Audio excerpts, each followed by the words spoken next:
I'm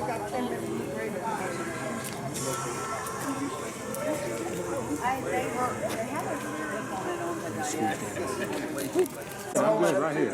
Thank you, though. Oh, yeah, we got this. It wasn't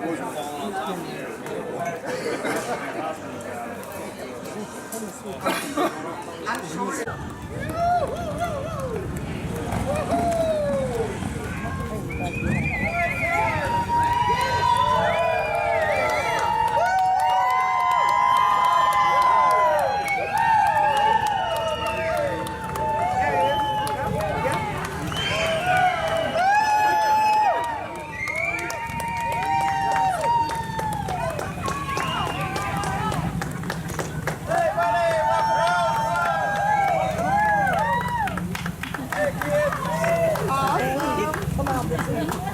Pull your horn, Robert, to get anybody home.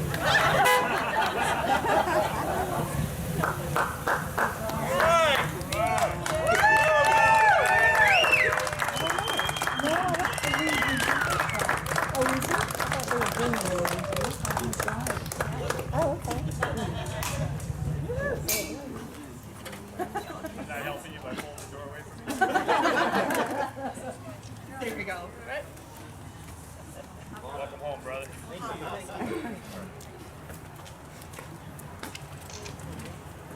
Welcome home. Welcome home. Welcome home. Welcome home. Welcome home.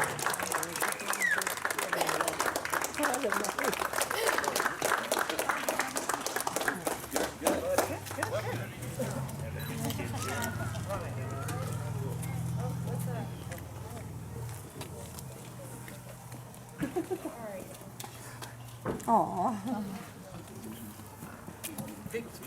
I think they're in shock. Yeah, I know. The whole stuff to get that fire team under control. Welcome home. Excuse me.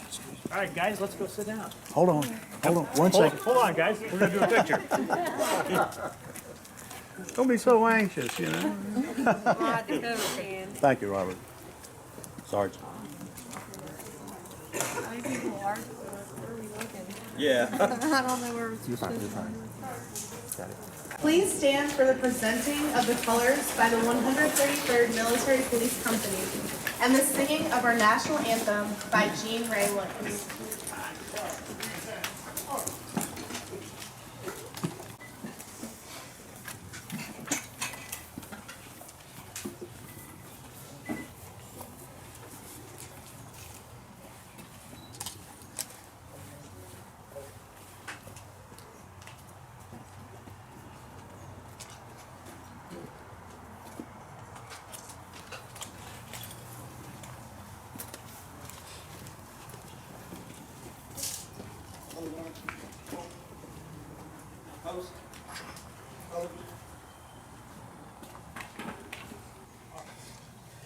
Please join me in singing our song, our national anthem.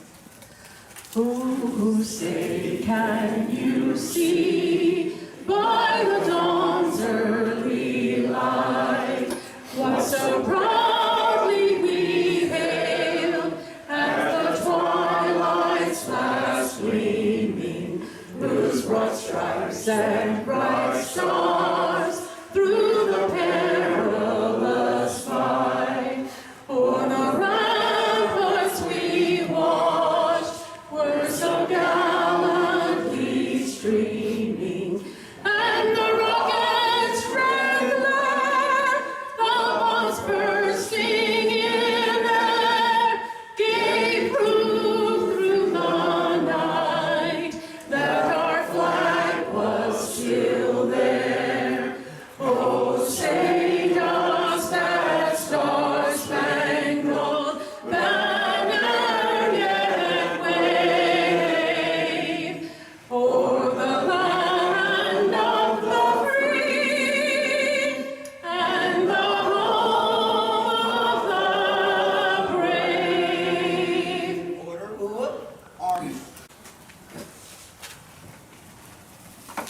Would you bow with me as we pray?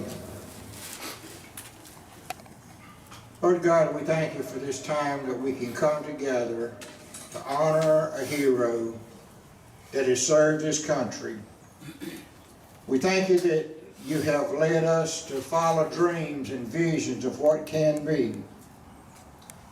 Not things as they are, but what they can become, even though they are complicated times.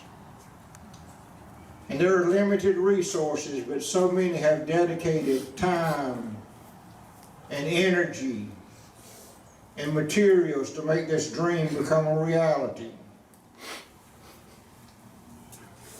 Today we acknowledge such a dream has come true for Robert Barber and his family, and we pray your grace will be upon each one of them.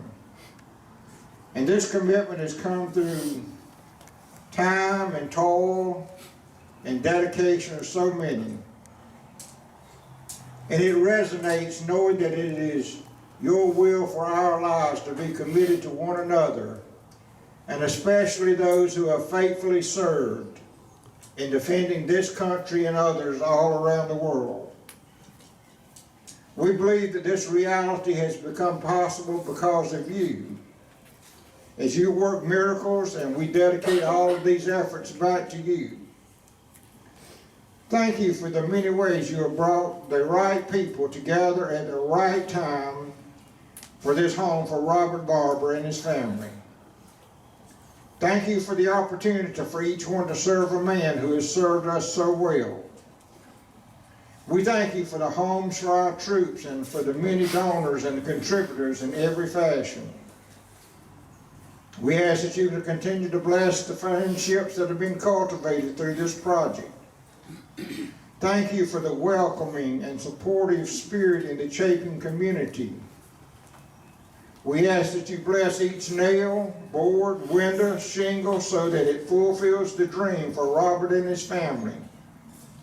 And we pray in advance for every life that it will touch and for every soul who passes over its threshold, searching for life and life more abundant.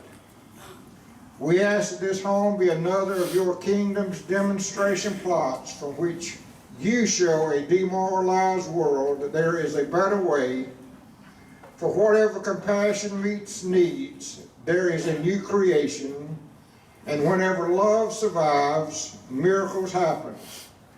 We ask all these things now in your name and to the glory of Jesus Christ. Amen. Amen. Good morning, everyone. My name is Alicia Berta, and I'm a community outreach coordinator with Homes for Our Troops. It's my pleasure to welcome all of you here today as we officially hand over the keys to Sergeant Robert Barber and his family. I'd first like to take a moment to acknowledge and thank all of our active and retired soldiers, sailors, airmen, and Marines, as well as all of the Gold Star and Blue Star families in attendance today. If you guys can just stand so we can recognize you, please.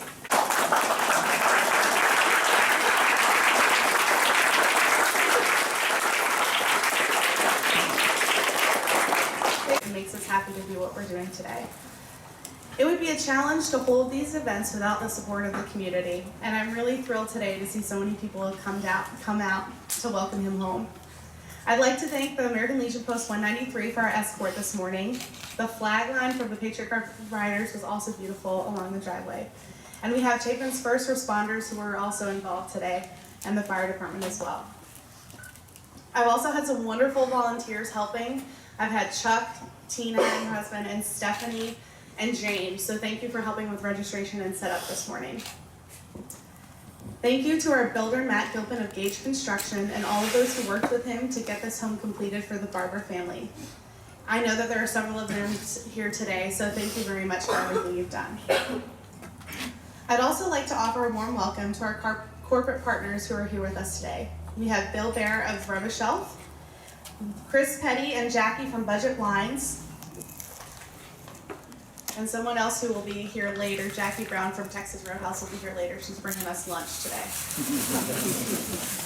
I'd also like to thank Mark Bowling with Exit Palmetto Real Estate Services. After we purchased the land for this build, he kept us up to date when there was some flooding to make sure that we'd be able to build on this lot. And I'd also like to thank Barbara with Harold Martin and Peace for your work with us as well. We also have several people from the Midlands Area Mechanical Contractors Association of South Carolina who donated over $4,000 of plumbing and HVAC supplies for our home. today. There are several of them here today, and I'd like to thank all of our corporate partners, because without you, we wouldn't be able to build these homes, so thank you. A nonprofit dedicated to building specially adapted homes for our service members nationwide who return home with life-altering injuries post 9/11.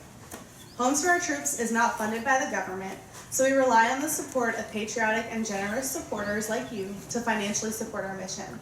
We were founded in 2004, and to date, we have completed 230 specially adapted homes in 41 states across the country.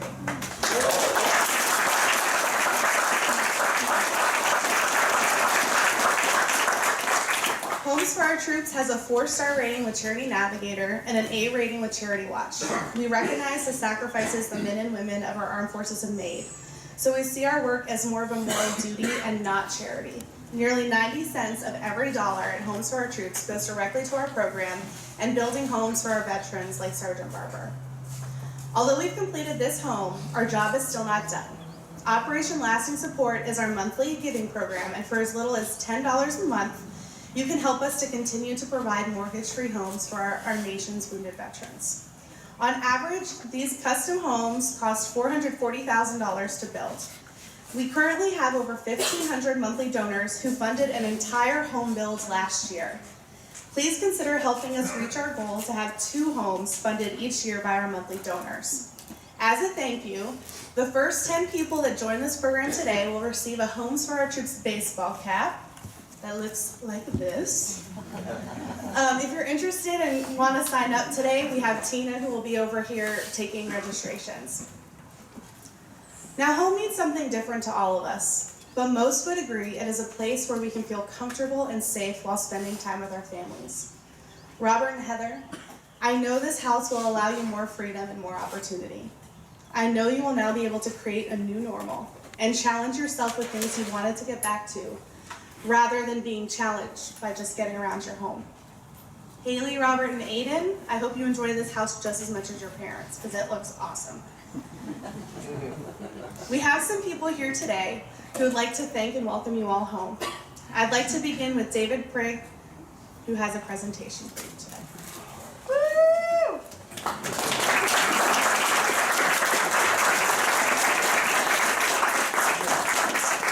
Sergeant Barber, I'm not used to doing this. I'm just a regular Joe out in the military, so forgive me if I seem like I'm a little slow up here.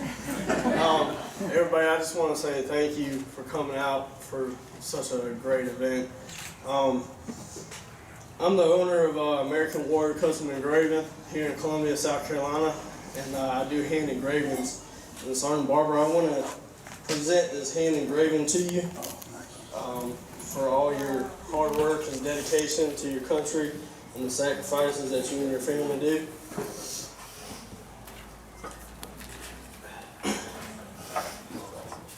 This right here, this is probably the biggest project I have done thus far.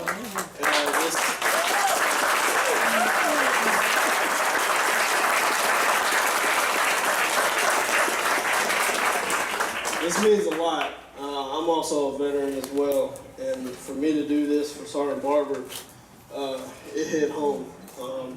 And I just want to say thank you for everything, Sergeant, and all your sacrifice. And moving forward, I hope life brings you a lot of expectations and greatness.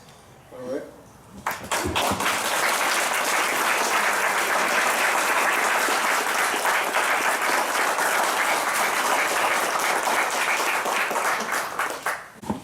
Thank you, David. I'm sure that'll have a wonderful place in their new home.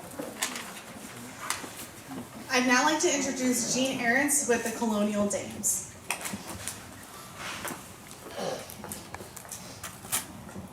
Thank you. Good morning. I'm pleased to be included in this ceremony for a few reasons. I was a nurse at the Dorn VA for 25 years, so I know what strength it took for you both to recover like you have. Officially, I'm a representative of the John Chapel chapter of the Colonial Dames of the 17th century. One of the things we do is to research and honor patriots. And Sergeant Barber, you are a patriot. You and your brothers are heroic patriots. We also have a lot of different activities to support active military and veterans, but we don't very often get to say thank you in person. So thank you for your courage, for your service, for your sacrifice. I'm pleased to present this flag to you, and I hope when you see it, you'll be reminded of our gratitude to you.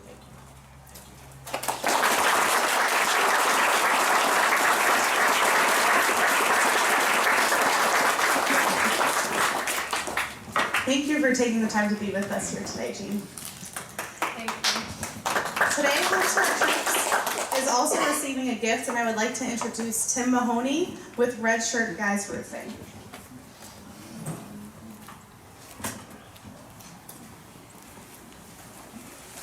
I really can't even begin to express what an honor it is to even be a small part of this ceremony today.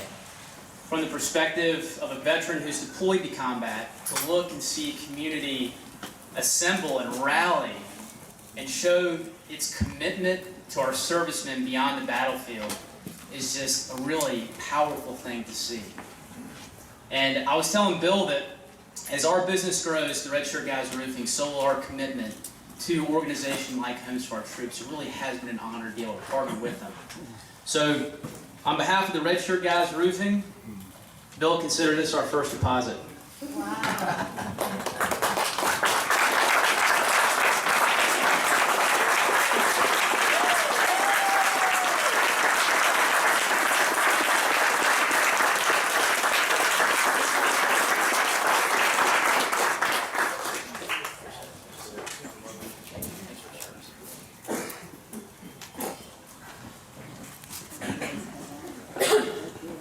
Thank you, Tim. We look forward to working with you guys more in the future. It is my pleasure to introduce to you one of our corporate partners, Chris Petty with Budget Blinds.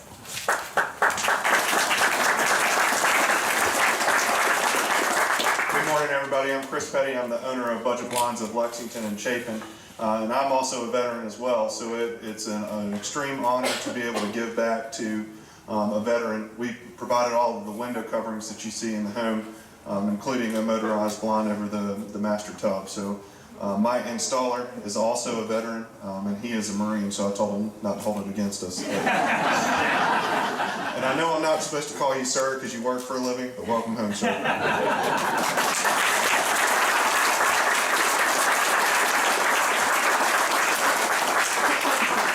Thank you, Chris.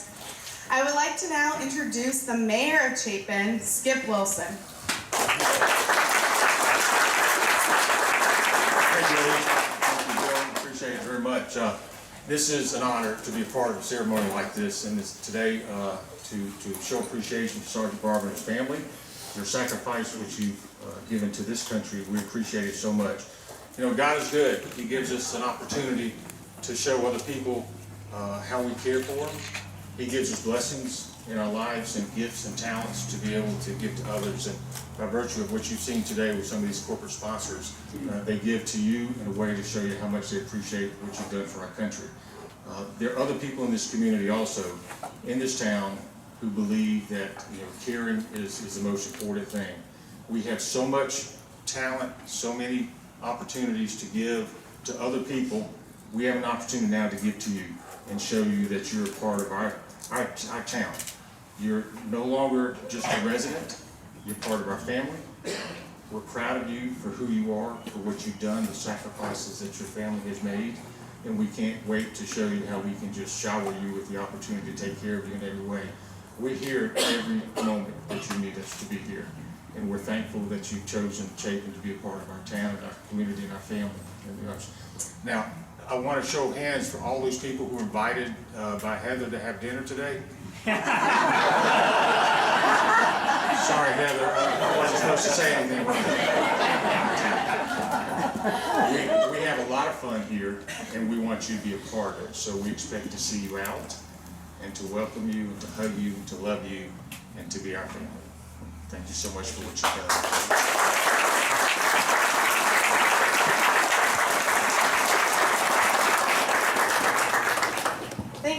joining us today. We also have the Command Sergeant Major of the South Carolina National Guard, Russell Vickery.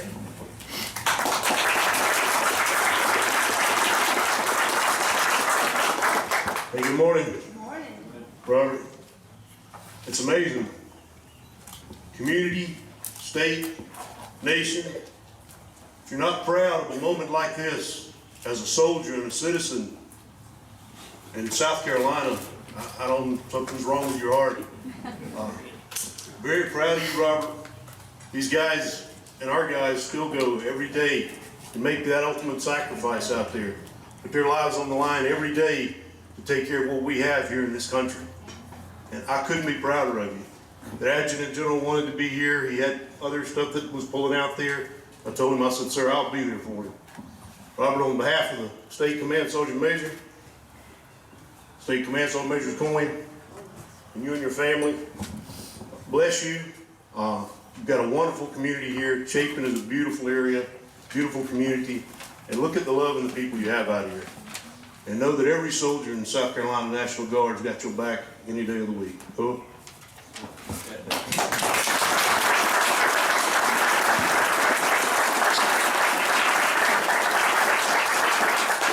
Thank you very much for being here today. I'd now like to introduce Terry Cotney. He's our next speaker, who is the founder and president of the Freedom and Hope Foundation and a personal friend of the Barbers.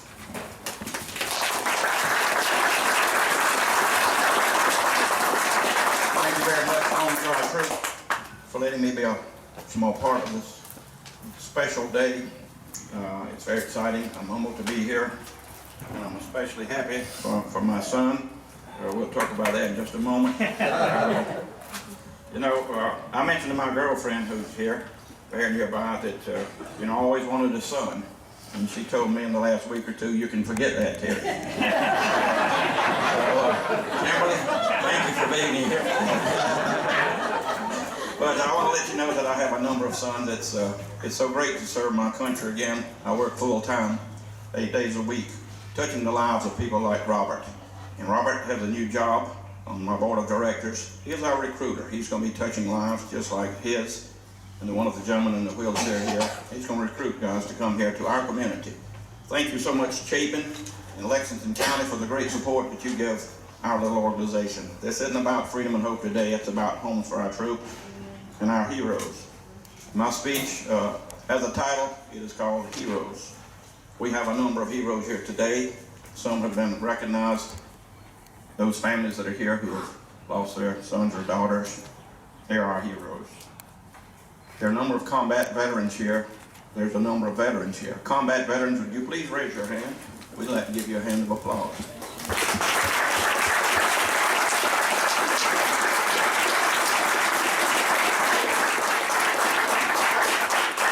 I saw a hand raised back here.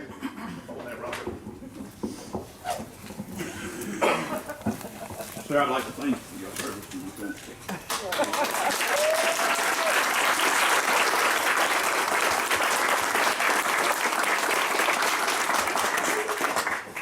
Thank you, combat veterans. Thank you, veterans. I'm indeed a veteran also.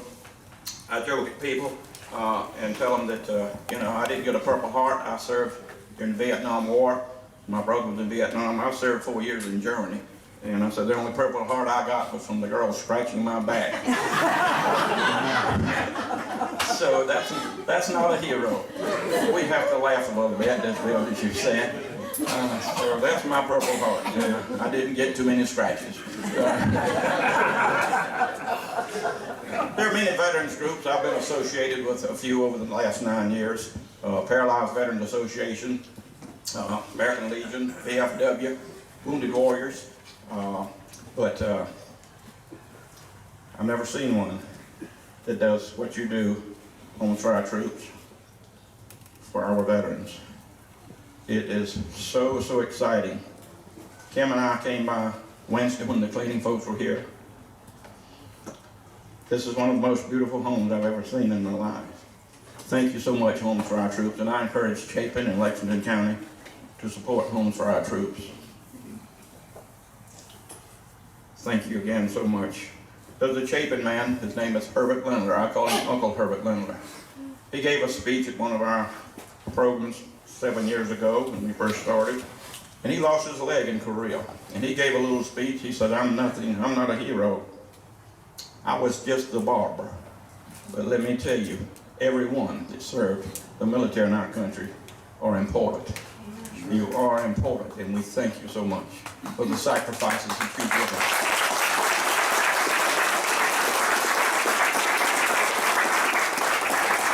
I looked in Webster's dictionary a couple nights ago when planning for this speech, and the word hero says, any person, especially a man, admired for courage and nobility. Courage and nobility. Robert, that's you. You're my hero. You're our hero. You know, the word hero is used very loosely in our society today. We have a service member in our family, and we say he or she is our hero. We see someone save a cat, the fire department is called, and they save a cat out of the tree. And you see lots of news stories about heroes. But indeed, our military, who lay their lives on the line every day, they are our heroes. A hero is one who is wounded or died in battle or stood before the enemy in protecting their comrades at arms. There are a few here today, real heroes, sitting here with you and standing in your midst. And we thank you again, combat heroes. And for those number that are wounded here today. A hero. Some of our local heroes very briefly. Mr. Raw, would you please stand up? I know you're speaking next. But Mr. Raw lost his son several years ago. He is our hero. Lieutenant Ryan Raw from Pelion, Mr. Meadows and Thomas, Metter and Thomas were with Ryan and Robert the day that these three heroes lost their lives. Indeed, heroes. Lieutenant Jesse Baker, someone that me and my brother knew as children, a rich kid, and we were the poor kids. A bullet, an IED, is no respecter of person. It took the rich kid and it wounded the poor kid. No respecter of persons. Specialist Thomas Kaufman from Lexington, whose father is on our board of directors. Dennis Metz from Lexington. Almar Fitzgerald from Lexington. Sergeant Richard Fellers, two of my board members, uncle that they never saw. Missing in action in World War II. 100 men went down on 10 airplanes, never to see an oil slick or anything. That was our hero. There are many heroes around us. Kyle Carpenter from Gilbert, Medal of Honor recipient, whose dad also serves on our board now.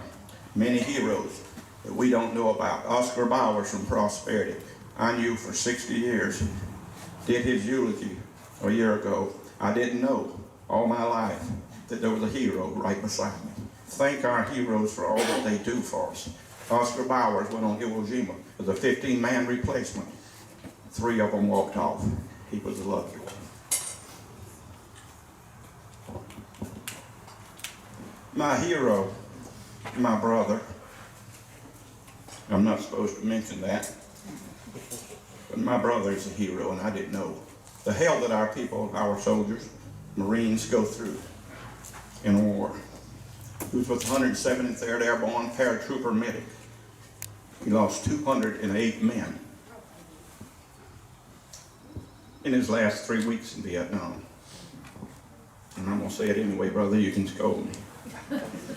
He was dragging in one of those men when a bullet ripped through his shoulder and took the bottom of his face off. You're my hero, brother. I love you so much. I thank you for your service.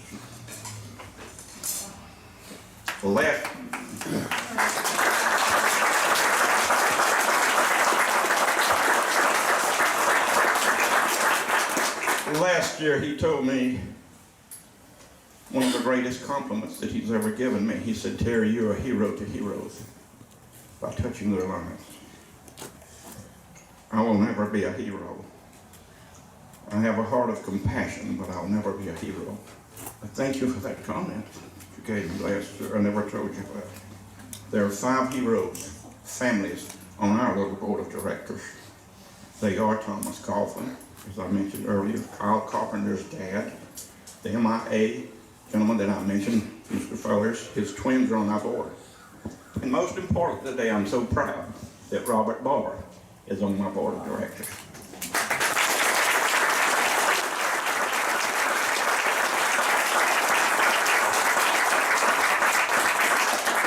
And recently we named a deer stand. We named deer stands after our fallen and our wounded. And recently we named a deer stand after Robert. Robert, you can put that in your deer stand.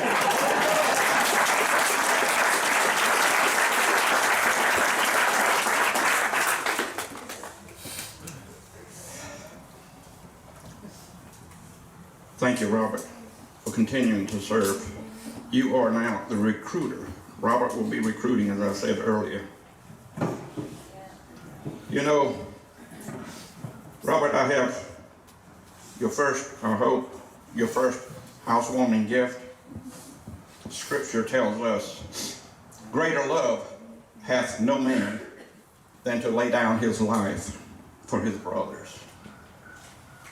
Christ set the ultimate example. He laid down his life so that we might have peace. Robert laid down so that we might have peace in America. Robert, thank you for what you've done.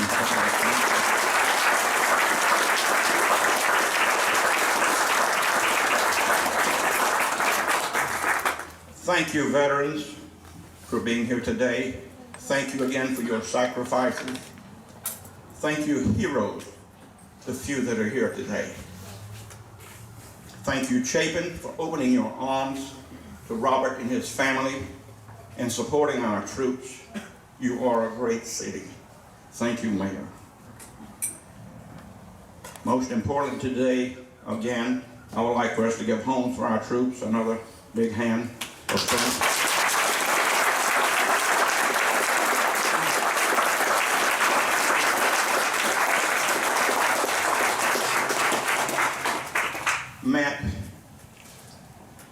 Matt came out and he's going to give his story, but Matt, here's your tie. Somebody else got your tie off. But Matt picked Robert up off the desert and took him into safety. And he just met Matt yesterday. What a joy. Thank you so much, Matt, for being here. And you're one of my boys, too.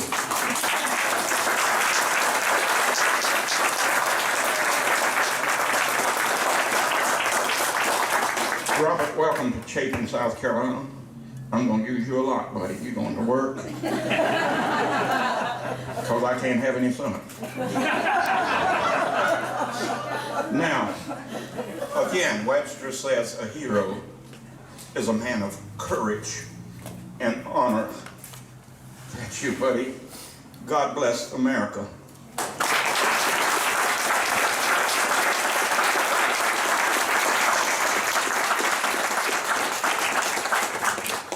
Thank you very much, Terry, and thank you for defining for us what it is to be a hero.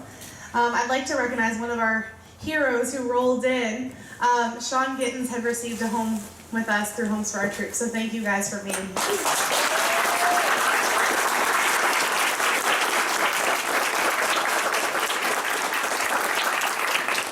I now have the honor of introducing one of Sergeant Barber's Comrade-in-Arms, Matt Sims.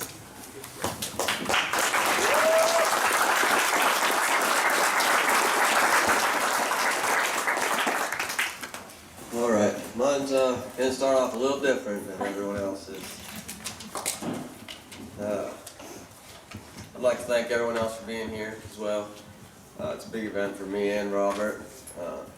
We met him in the worst way possibly could, and then better way yesterday. So, I want to start off from the beginning of the day.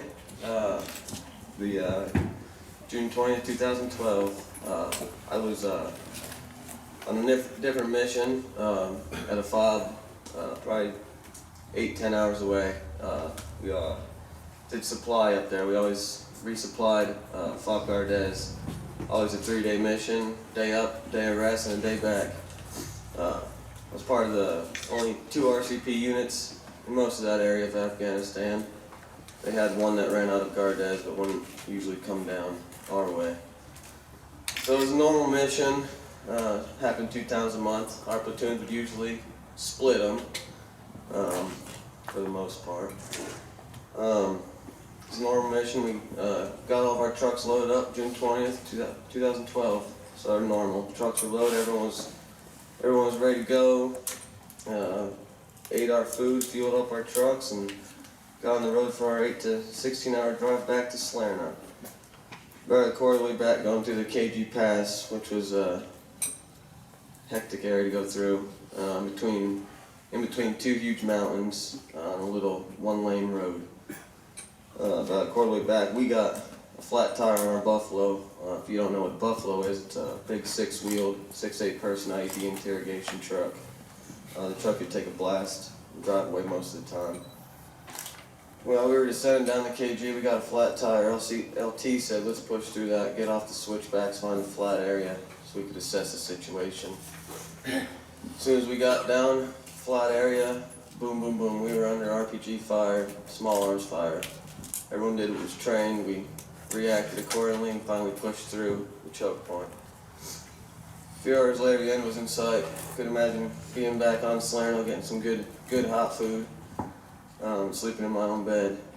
Being RCP, we're usually more concerned with the dirt roads, small towns, tight points. We knew Coast was a big city, and them putting IEDs or ambushing us there was possible, but very unlikely.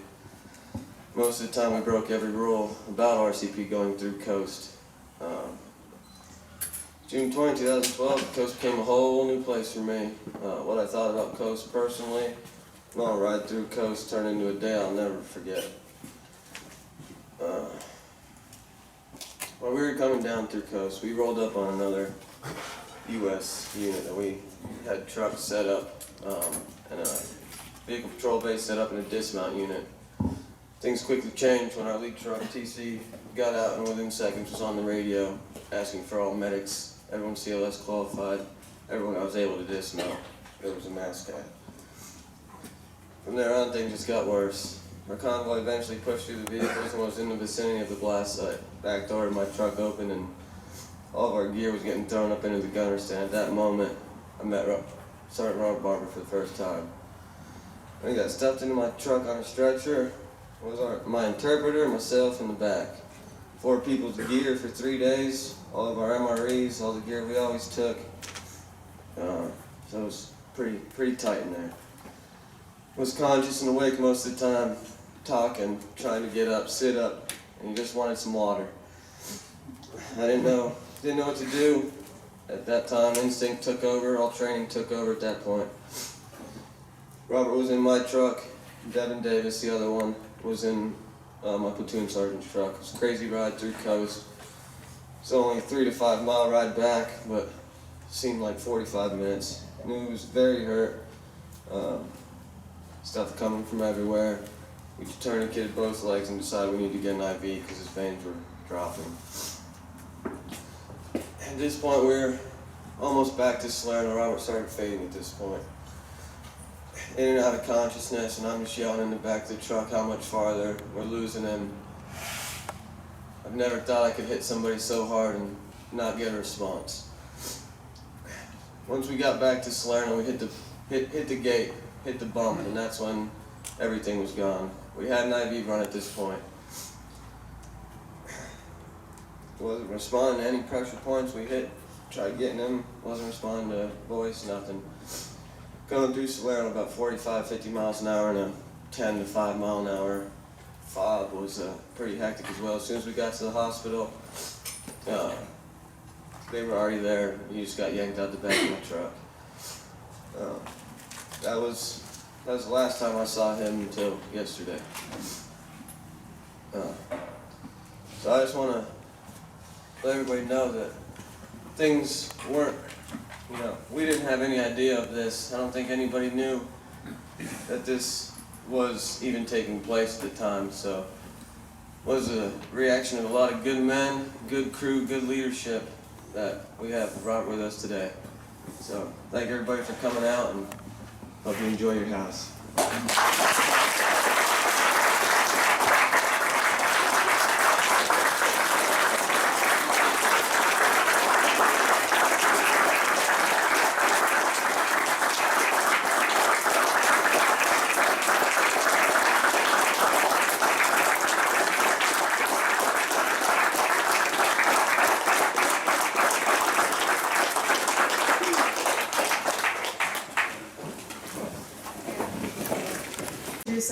special speaker, Gold Star Father Stanley Robb.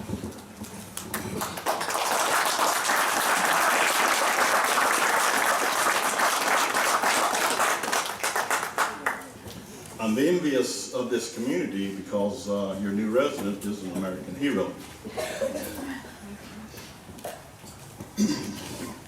World War II, our soldiers and warriors came home to victory parades, ticker-tape parades. Korea, our veterans came home, hardly anybody took notice. Vietnam, our veterans came home, and they wasn't even welcome. So with all Vietnam veterans, if you're standing, raise your hand. If you're sitting and stand, please stand so we can welcome you home.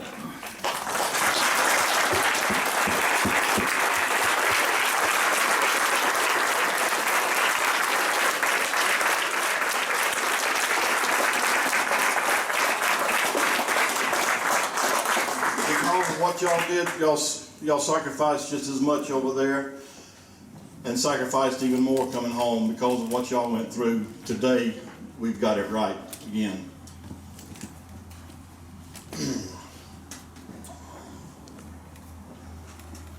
June 20th, 2012 is a day that in the state of South Carolina, many families were affected.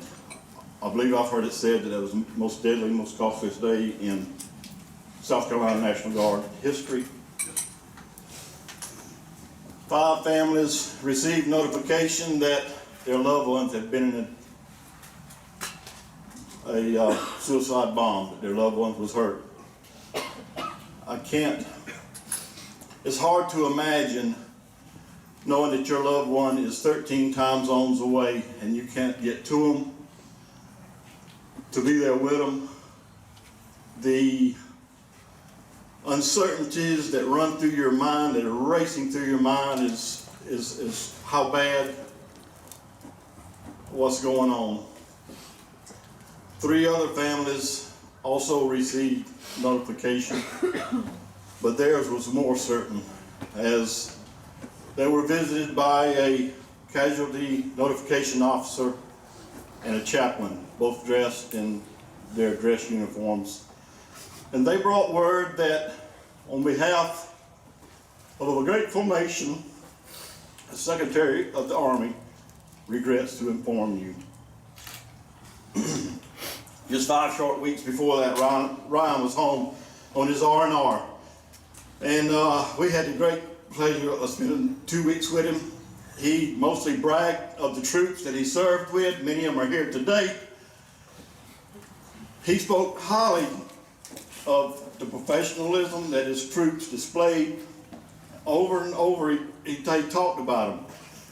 He was so proud of them that at one of our conversations, he told me, he said, "Dad, you and Mom are going to have to get over it because I'm going to go back again on another tour, and this time I'm going to be a company commander." So, because Ryan was proud of his troops, therefore I'm proud of his troops and for what they've done.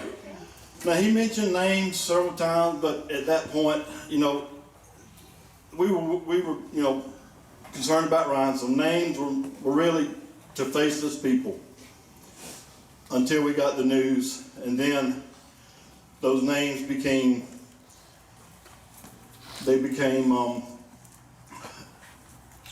honorable to us. They became our link to Ryan, because they spent so much time that they have so much bond together that only combat troops can share in combat situations. So it was important to us to get to know these troops, to get to know their names, to put faces to their names. So it was easy to find the first one. The first one was one of the wounded. He was in Eisenhower Medical Center in Fort Gordon, Georgia, 30 miles from the house. We were able to go down to his Purple Heart ceremony and meet him. I found out the others were up at Bethesda, Maryland, at Walter Reed. So my wife and I packed our bags, and off to Bethesda we went. We were going to see those others because they meant so much to us. They have now become a sacred part of our lives. Upon reaching Bethesda, we spent 3 days, but there was only 3 of them up there. They were seriously wounded. We created a great bond. Sergeant Barber, we had learned, I believe, had been moved to a hospital in Florida. Meanwhile, the 133rd came home, and through ceremonies, we got to meet the entire company of the 133rd and hear their stories, their round and roll stories, good and bad. Which I never knew that my son was quite the warrior that he was. Most of the time he was not it.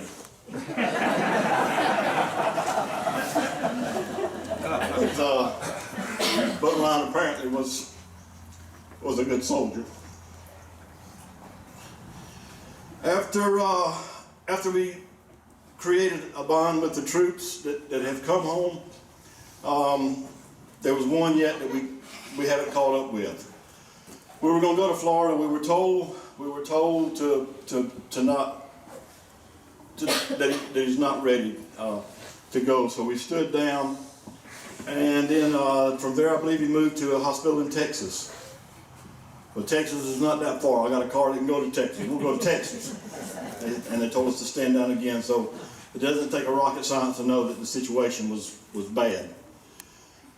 1 year went by, 2 years went by, 3 years went by. We still have not met Sergeant Barber. And then on September 23rd, 2015, at a ceremony much like this, a group out of North Carolina called Flags for the Fallen. They come to, their mission is to plant flagpoles in every fallen soldier's home that they can. And that was our weekend for us. So on Saturday, they came down, they did the form work, put the foundation in for the concrete, and on Sunday was the ceremony. It was a very dedicated ceremony. The Patriot Guard riders, who I am highly fond of, are here again today. They led Ron's procession. You can tell the Patriot Guard riders from other riders because on their bikes, you'll see when they're riding to and from an event, they'll have little 3 or 4 foot flag poles with their flags rolled up and undercover behind their bikes. If they're in an event, those flags are flying briskly in the wind. I would advise you to pull over and give them the respected command because they're escorting a hero somewhere. More times than not, it's in a funeral procession. They're an outstanding group. They're volunteers. They get paid for nothing. They'll stand out. If it's raining today, they'll be standing out there. If it's snowing today, they'll be standing out there. So thank you, Patriot Guard.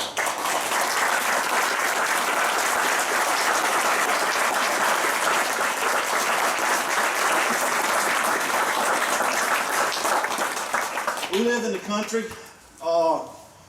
They rallied several miles away from the house at this event at our house, and they brought the flag in. Now, being in the country, you can hear them Harleys rumbling from miles away.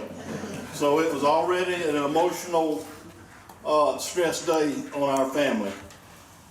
They did a very good presentation of the flag where ROTC unit brought the flag out, they unfolded it, they presented it to us.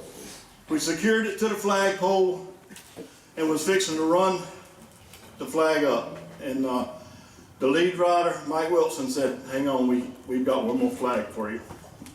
And it was at that point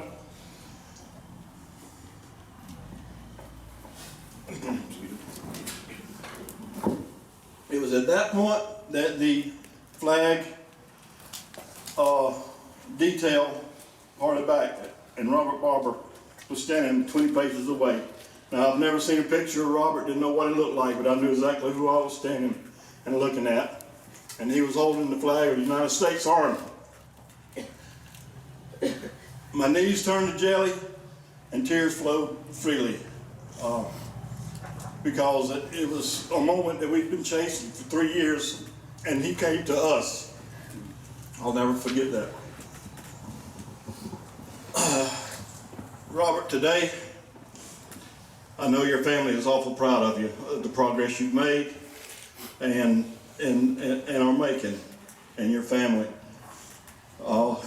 Diane and I are awful proud. Diane would be here today, but she's directing the wedding in Charleston. More times than not, we find our family being split up, going to different funds.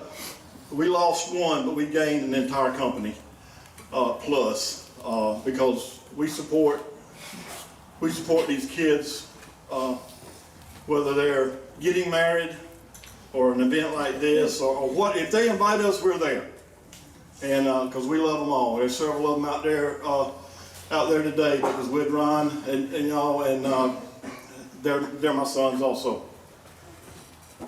So we're awful proud of you. Proud for you. You got an entire community that's proud for you. And I can promise you, he's proud of you.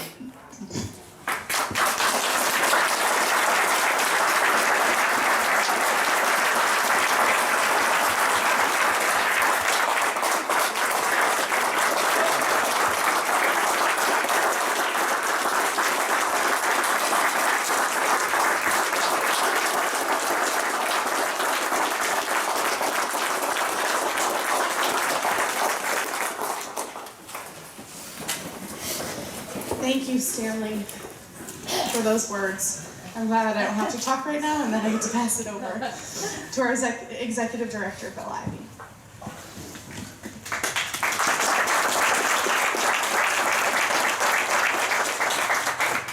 I reckon I drew the short straw in the sequence here today, so I'll try to lighten this up a little bit for you, set you up for success like everybody else here. Hey, it's great to be back in South Carolina. I've got the privilege of being the Executive Director of Homes for Our Troops. It's even better to be back this time because when I left Boston yesterday, it was 21 degrees and it was 71 when I got down here. So that was just an added benefit of coming south again. I want to thank everybody for coming out. This is just a tremendous community. You know, Robert asked me last night. He said, you know, you've seen a lot of the places where our veterans live. How does Chapin stack up?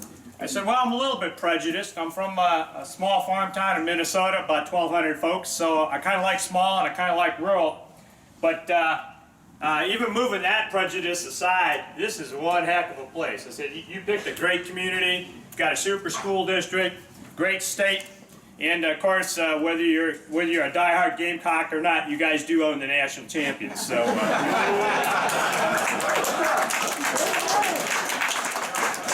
I know one of my running buddies there is a USC guy, but yeah, you went there. Nobody else has a national champion. Georgia sure doesn't. So I'd like to add my thanks to all the volunteers who make this happen. We couldn't do this. We're located out of Massachusetts. So without the local support, without the local communities, without all the great citizens out there helping us do the right thing, we wouldn't be able to be as successful as we've been. So thank you very much for all your work. Escort, American Legion, please, thank you much. It's always good to bring our veterans home in style. And the Patriot Guard Riders, thanks for that flag.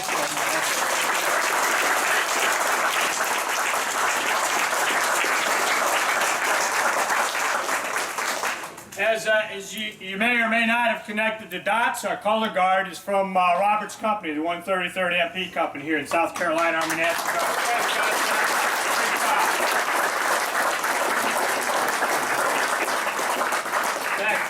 I'm sure we didn't plan this, but one of them even has the same combat patch that Matt would be wearing if he was still in uniform, from the 4th Brigade, 25th Division, Airborne up in Alaska.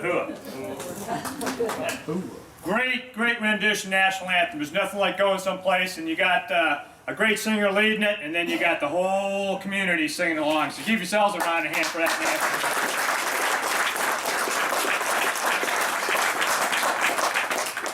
Waco, thank you for that prayer and thank you for your service, sir. Fantastic. Good way to kick off here.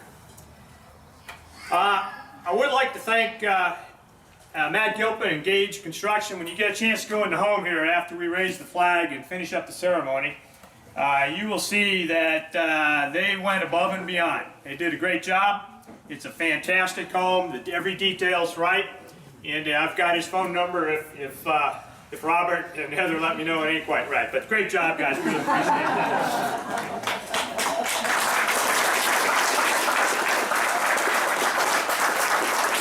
Add my thanks too for the HVAC folks and the plumbing folks that provide some supplies and shaved off some of that cost to build a home, because you know every $4,000 or $5,000 we save on a house here is $4,000 or $5,000 we can put towards the next one. So it all counts up. Our corporate partners, we really couldn't do what we do without our national corporate partners. They save us about, with their donated product, about $150,000 a home. So that's, you know, the home costs about, on average, about $440 around the country. So essentially every time we build 3 homes, our corporate partners have saved us enough money to build a 4th home. So that's a great help. Budget blinds, you'll see, I got to tell you a little budget blind story. They put blinds in all of our homes around the country. And they also do fundraisers for us too around the country. Well, when we first started out, we weren't putting blinds in the homes. You know, we're just putting in the homes, and you know, most of the guys moving into homes are soldiers, Marines, some sailors, a couple of Air Force guys. But you know, they're infantry, they're artillery, they're combat engineer, they're field artillery, they're MPs. You know, they ain't worried about niceties about blinds. You know, they're used to moving in quarters and hanging the sheets and the poncho liners till your spouse gets out there. That resonated with a few of y'all. And besides, you know, if you're an infantry guy, you got better observation and fields of fire if you can see what's outside the window there. So, but one of the wives brought to our attention that they didn't appreciate the observation and fields of fire. And they said, you know, if y'all put blinds in our homes, that would just be that much stepper to, you know, turning that house into a home. So thank you much for stepping up for that. You guys do great.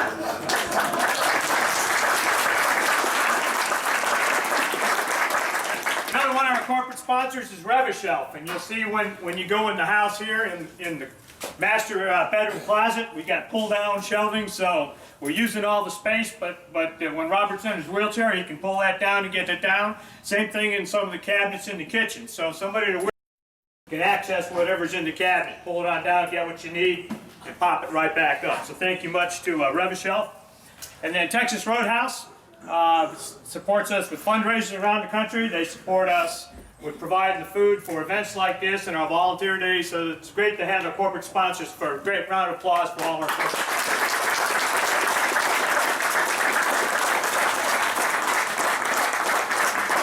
All of our speakers and presenters, thank you very much. That was very, very powerful words. Very powerful words. And we appreciate everything, and I'll hold you to that being the first one there, Tim. Plus, you know, sometime, about 30 years from now, they might need to get this roof redone, so we'll keep you in mind of that. I mean, I've never had a house where a roof made it 30 years, but I know we built this one good here. So. Let's see. Hey, I gotta tell you something about Matt here, Sims. He used some acronyms you probably don't know, and he kind of just blew through that RCP one like it was nothing. Well, RCP stands for Route Clearance Patrol. So what Matt, being a true soldier kind of guy, downplayed was what those guys did every day on their little 6-hour jaunt up there Gardez or wherever he was heading, was they're the guys who went out looking for the IEDs. Most of us were trying to avoid them all the time over there. Their job was to go find them and neutralize them. So I think it's very typical of he just dismisses it as an RCP and makes it sound like it was a jaunt down a few dirt roads in eastern Afghanistan there, but they were going looking for trouble. So Matt, thanks for all you guys, and I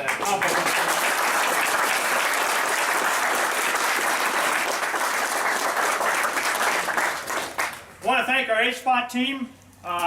As you can imagine, it's a bit of a challenge to coordinate these things from the northeast corner of the United States. And Alicia, where is Alicia? There you are. Thanks for doing such a great job. Alicia and Mary did a great job on this.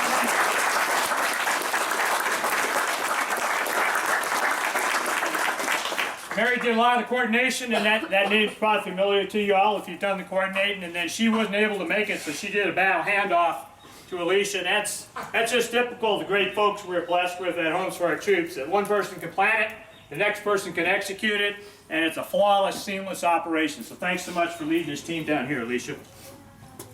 I want to thank our Homes for Our Troops veterans, Sean and Sharon, thanks for coming out, appreciate it.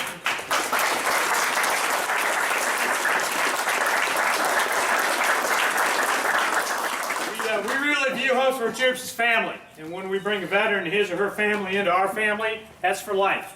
And it's so great to be able to see them and catch back up and find out what kids are doing and everything else. I think that's it, unless we got any other Homes for Our Troops veterans hiding back there. Although you can usually see our guys when they're rolling up, but thanks for coming out.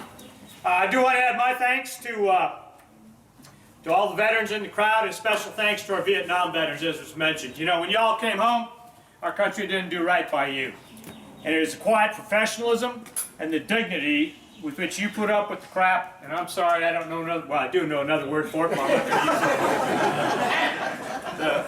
The crap y'all put up with, and your solemn promise to never let it happen again, is why we're doing right by our kids today. So, our Vietnam veterans.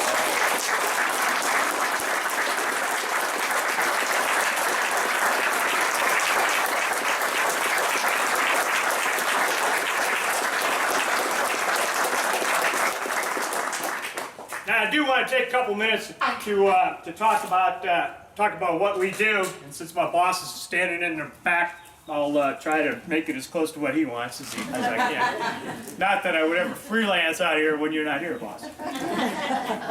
Homes for Our Troops is a 501c3 nonprofit organization. But we don't see what we do as charity, because this ain't charity. We see ourselves as an organization that can help the American people repay a debt we owe these men and women that have been so badly injured, made such significant sacrifices defending our freedom and independence. So although we are a nonprofit, and if anybody donates, you can take a tax break, this ain't charity. This is doing the right thing and helping the American people repay a debt we owe. And our tagline is building homes, rebuilding lives. And the really important part of that is helping our veterans get on with their life and rebuild their life. So we stay with our veterans after we hand them the key. They're part of the family, families forever. You know, every now and then I might be the crazy uncle they wish was locked up in the attic, but it's family. And we think, obviously, if building a specially adapted, mortgage-free home where a veteran wants to live is a good leg up, a good start out to getting going on rebuilding their lives. But it's really about staying with the veteran and assisting them with whatever challenges they may have as they go forward. As was mentioned by Alicia, today is our 230th home in 41 states.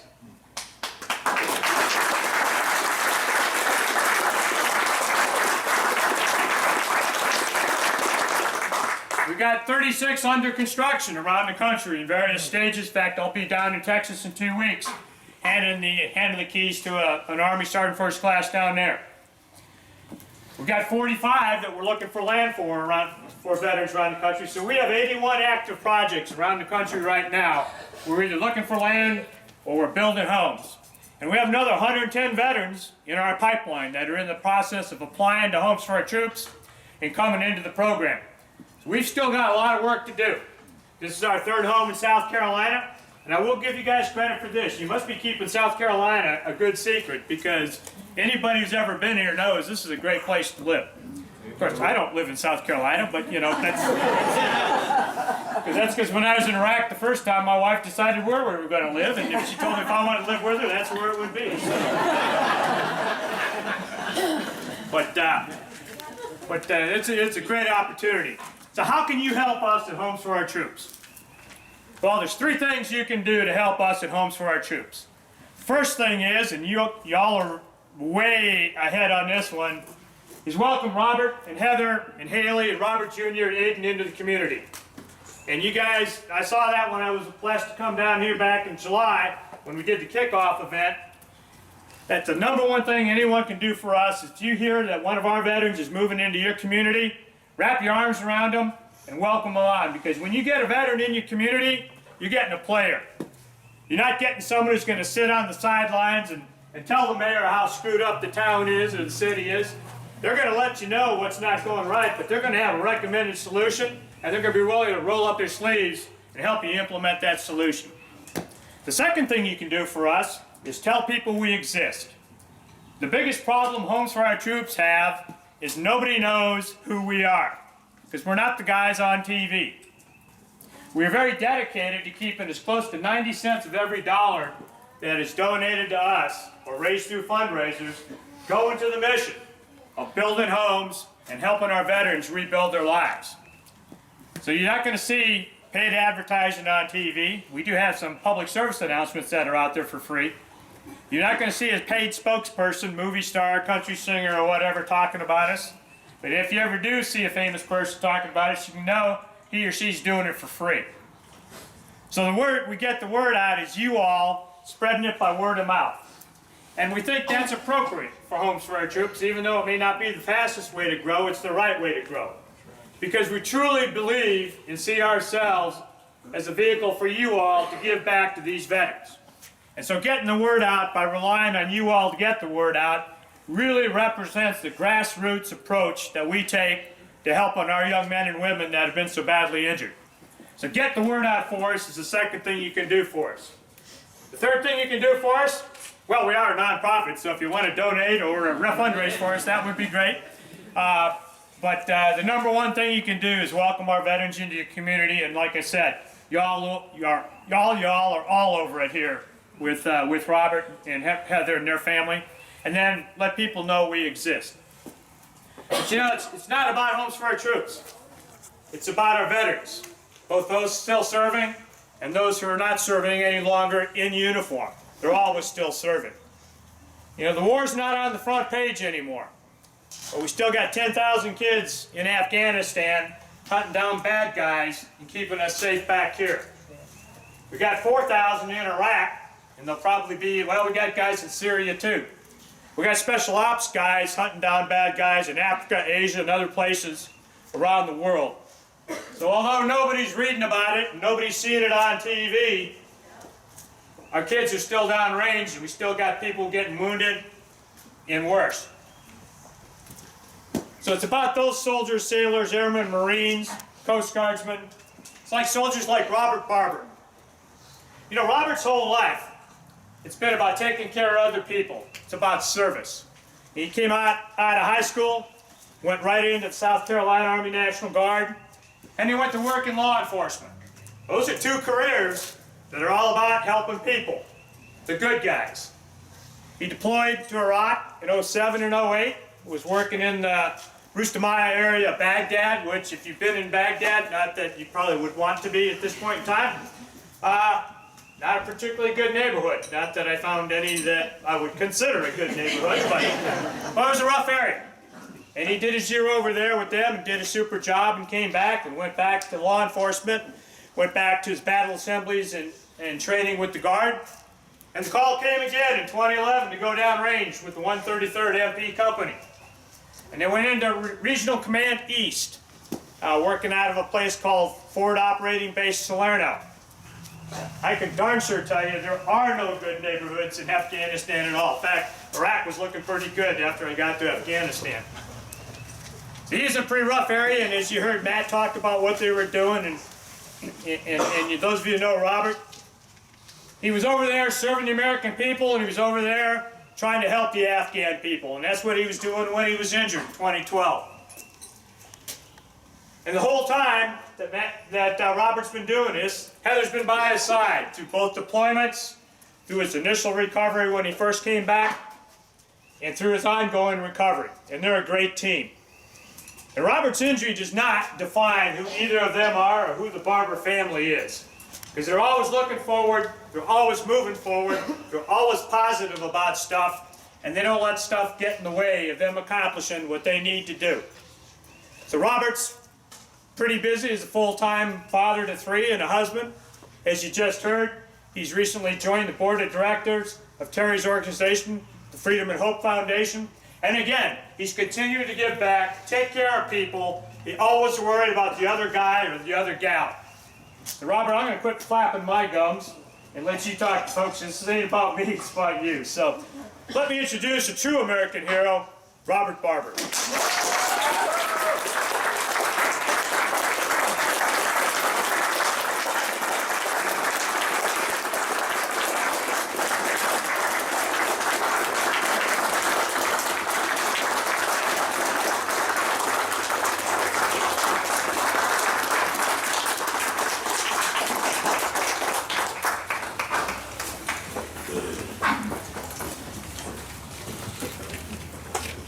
Well, I think I told Bill last night that last time I spoke last, they took all the words, so this time I wrote something down.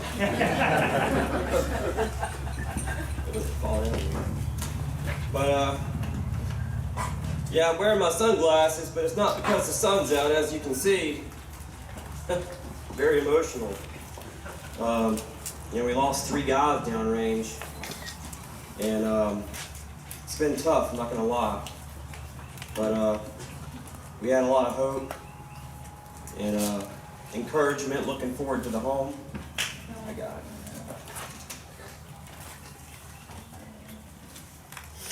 it. So it's been a long journey until now, and the home you see here before you is an extraordinary accomplishment, both by HFOT and the general contractor. Speaking of which, I'd like to thank Mr. Gilpin for all his hard work coming along, and with all the folks that worked on the home. Y'all did a spectacular job. I couldn't have asked for anything better. You were all extremely professional and diligent, and put up with me bugging y'all with a bunch of questions all the time. And HFOT and HFOT employees, you all know this goes without saying, but thank you. And honestly, when I say that to you all, I feel as though there's something missing.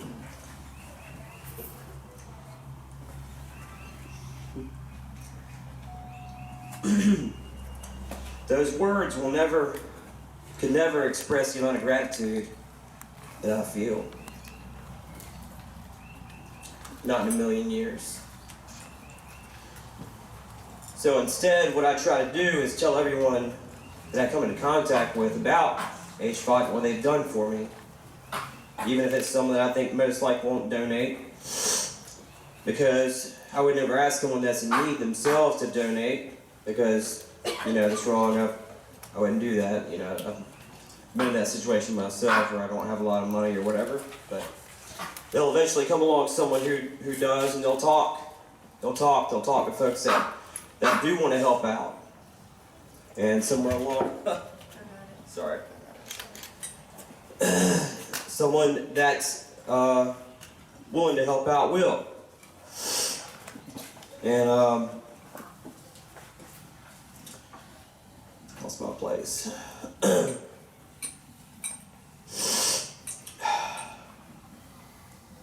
So someone that will help out will definitely, you know, do it, whether it's donating materials, money, or labor.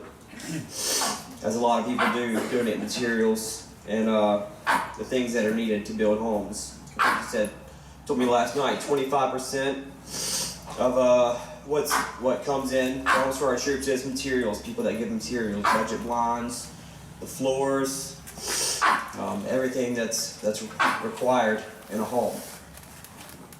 This is just my little way of trying to get back to HFOT so that they can in turn build homes faster for my fellow brothers and now sisters in arms. I also want to thank the men that could not be here today. And I'm not talking about the folks whose bosses wouldn't let them come out. I'm talking about the ones that paid the ultimate sacrifice, in particular 3 men that were right next to me. Lieutenant Ryan Raw, Sergeant First Class Brad Thomas, and Sergeant J.D. Metter. Men like these are the reason that we're able to be here this morning. They're the reason that we have the right to free speech. The reason we can exercise our second. This home will give me the opportunity, the best opportunity I could ever do, to honor their memory as best I can. After the blast, I never had the chance to see if any of our guys had been killed.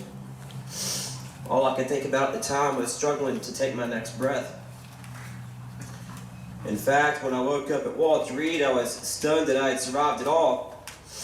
I really believed that those were my last breaths. When I finally got enough confidence, or got brave enough to ask someone if we had lost anyone, and they told me the names, I broke down into tears.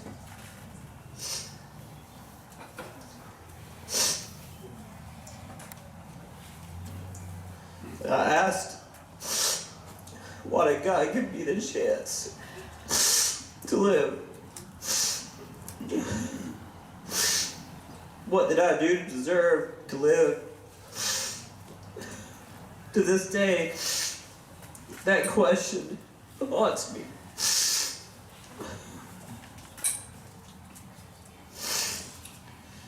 And it's an answer I'll never have, at least not until I meet my Creator. But until then, until that time comes, I'm going to do the best I can to honor their memories, because I don't know why He chose to let me live.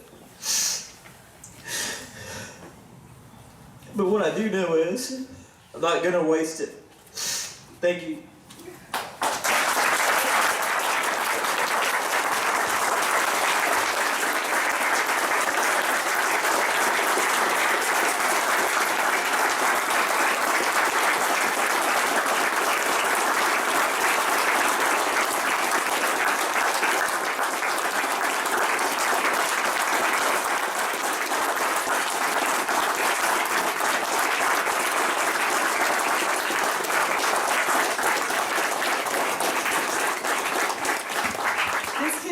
This portion of the ceremony.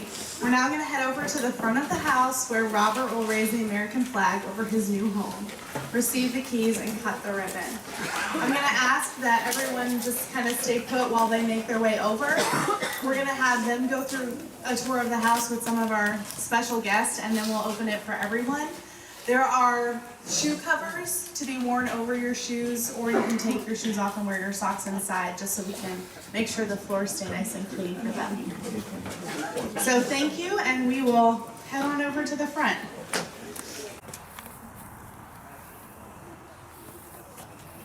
Yeah.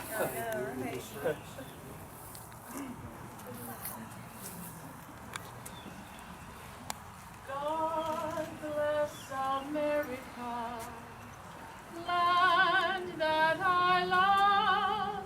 Stand beside her and guide her through the night with the light from above. From the mountains to the prairies, to the oceans white with foam. God bless America, my home, sweet home. God bless America, my home, sweet home. Order. Arms.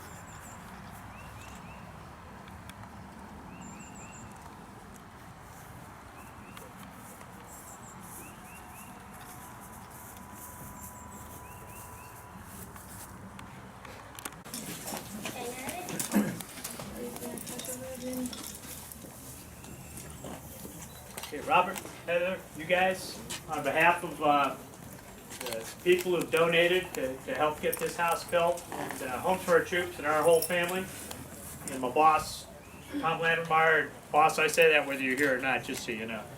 I'd like to give you the ceremonial key to your home. And this one does not work in the door, but I can find a place in the house for it.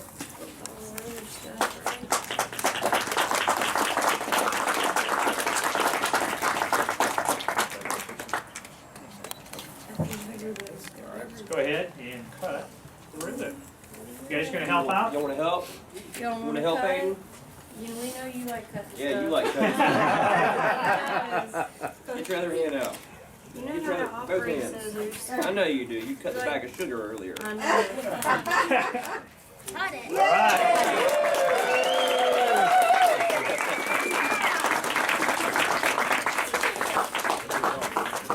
You're excited about cutting that one.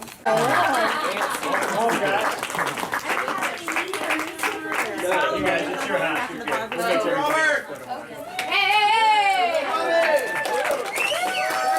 Don't forget the booties. They donate that as a housewarming gift to you guys. Okay, and the coffee maker. Yeah, That's coffee awesome. maker, blender, And a toaster. Wow. So, this will be mine. Hey, Robert, will you demonstrate that show? Would you just, yeah, that's where. Yep, pull it down. Yeah. Just one over here. I actually need to pick up some dishwasher stuff because I think it was Hey. Okay, yeah, these are awesome. Yeah. They've been going to almost like as close as you can get to privacy. Okay, there we go. Probably work better with stuff in it. Like you can change it. You can change the temperature.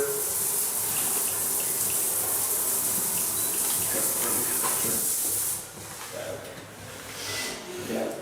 And then, Robert, you also have the blind over the tub that's motorized with this remote. Yeah. So there's built-in limits awesome. to tilt it up and to tilt it down.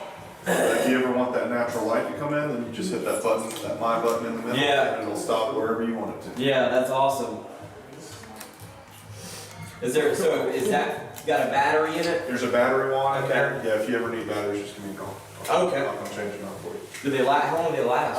Depending on how much you use it, you should get a good year and a half out. Okay. Yeah. All right. Yeah. She's 13.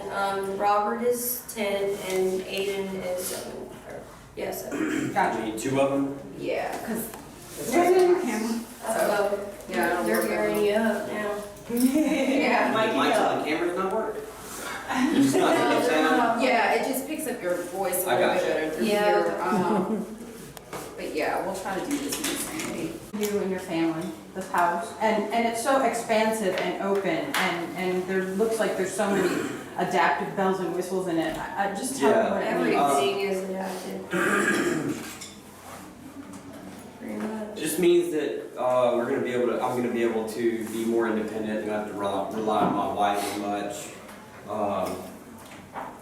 know I want to say over 100 complete adaptabilities, but there's 40 major accessibility items like the pull-down cabinets, water doorways. And also in the closet. I mean, pretty much everything in the house has some sort of thought put into it regarding the person that's in a wheelchair or that needs, more accessibility to things like the roll-in shower, the grab handles around the bathtub. They even set up the other bathroom just in case you need to use that bathroom with the grab bars and things like that.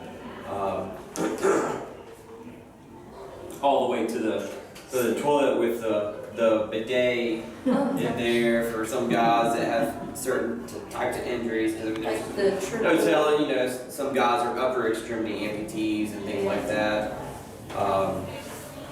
Safe room is good too. Safe room for guys that live in areas that are prevalent to storms because amputees can't get out and get away from the storm as good as other guys can.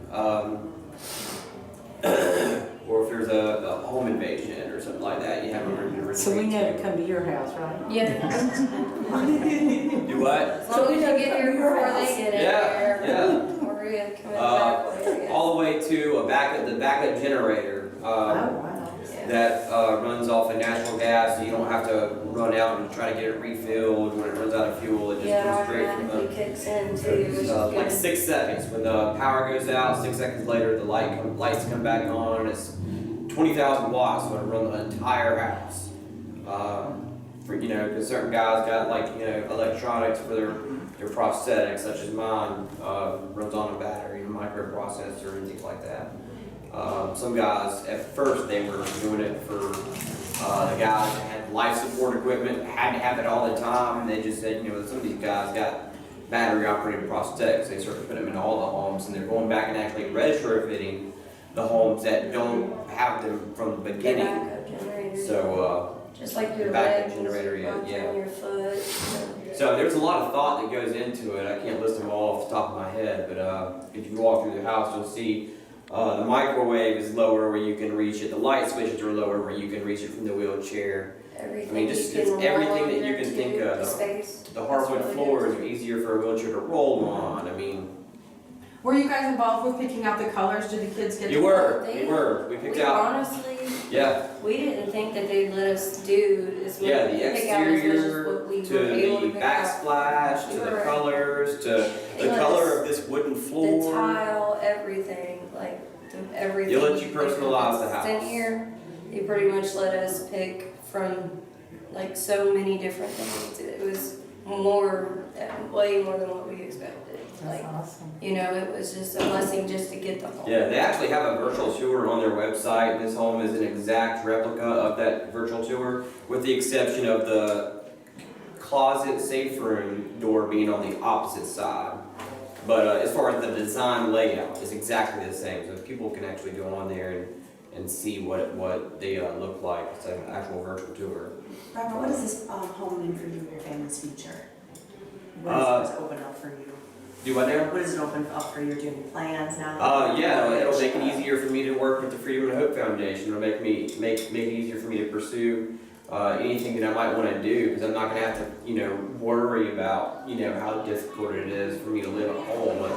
You're just more independent, so you can do more things outside the home because it's easier inside the home, and you don't have to think about, how am I going to do laundry or how am I going to cook for myself or whatever. We're also closer to the lodge that I volunteer at with the Freedom and Hope Foundation. I want to be able to give back to the guys that other guys like myself that got hurt. So that's going to be a major thing. It means a whole lot for all of us. It's going to make it easier for our children because we're going to be able to take care of them better. We're going to take care of them better. With these accessibilities. Have they started at the school here yet, or no? We're starting Tuesday. Tuesday, yeah, they all start Tuesday. We did that. Yeah, So Chapin schools, Chapin schools. Chapin, yes, ma'am. Where have y'all been going? Where have they been going? Oak Point and Crossroads for she got Haley. thrown in Crossroads this year, but we kind of want to get them out as soon as possible and get them here.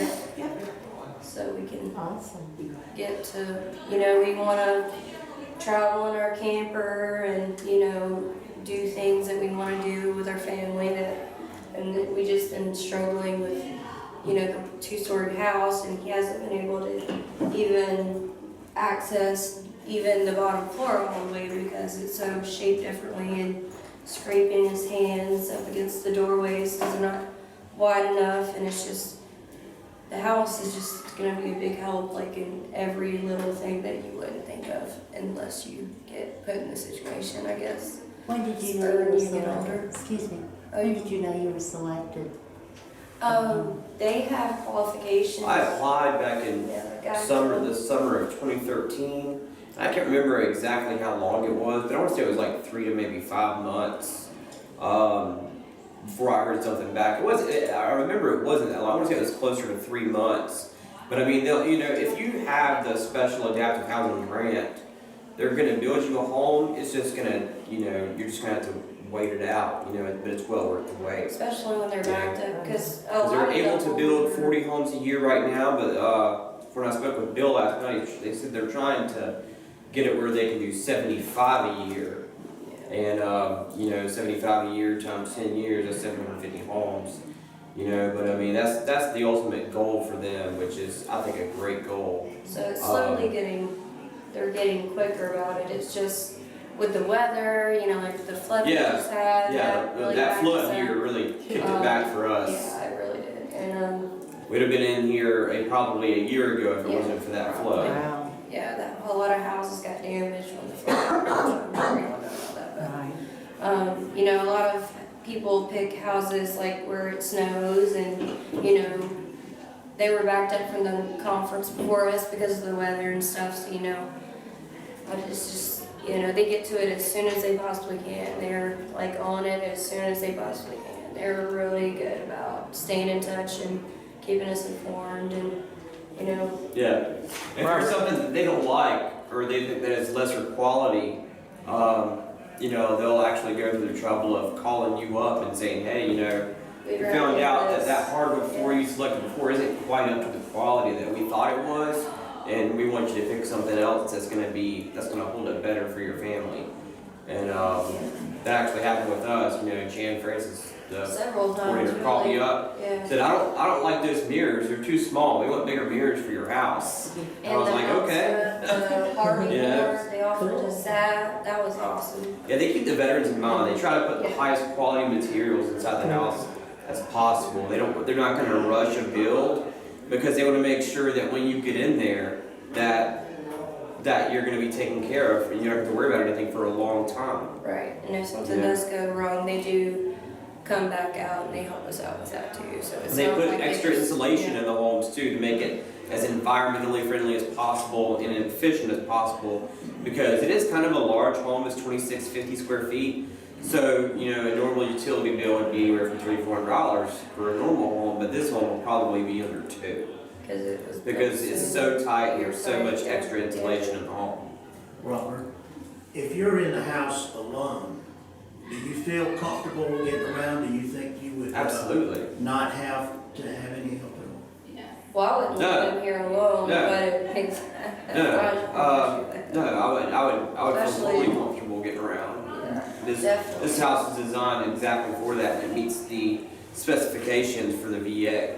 What they require for the grant. So hard which is in the the wider other rooms. doorways and the wider hallways and. There's a handicap. And you can cook if I need to go to the grocery store. It has to actually pass their inspection. They come out and inspect the house. Yeah.